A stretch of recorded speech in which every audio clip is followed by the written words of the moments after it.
Irish psychology has a long past but a short history.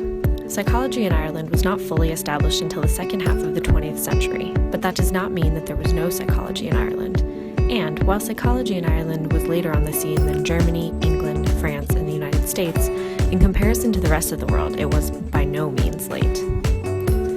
The political, economic, and religious climate of Ireland had a profound impact on the relatively delayed development of psychology. Until 1922, Ireland was part of the United Kingdom and was extremely poor because of their tumultuous relationship.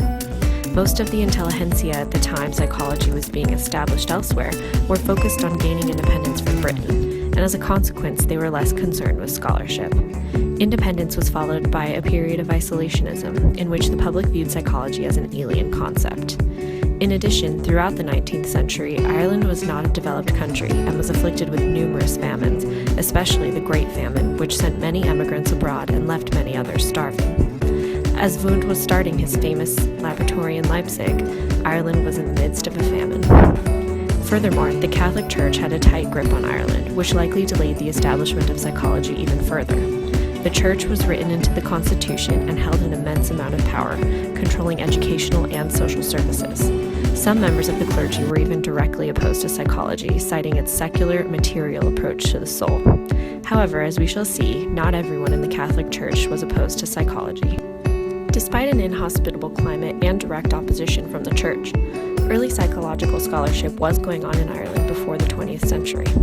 Irish philosophers were interested in many of the same constructs as philosophers and experimental psychologists in the rest of Europe: motivation, perception, learning, memory, dreams, and abnormal behavior. They were just not really using formal experimental methods to study these phenomena. Bishop George Berkeley is known as one of the earliest Irish philosophers in the realm of psychology.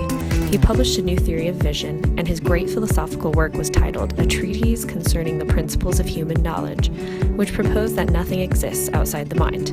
You can see how this view wasn't popular at that time and was somewhat derisively called immaterialism. A chair of logic and psychology was established in University College Dublin in 1908 and was held by Monsignor John Shine until 1949. The first Irish-language psychology book was written either in 1928 or 1932.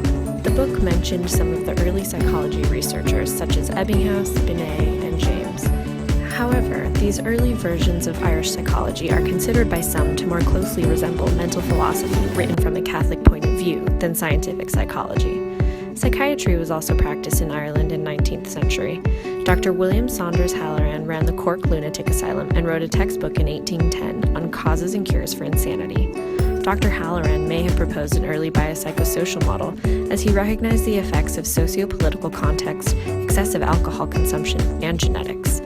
Many of the themes of this book are still relevant today, including organic causes of mental illness and exploration of novel treatments.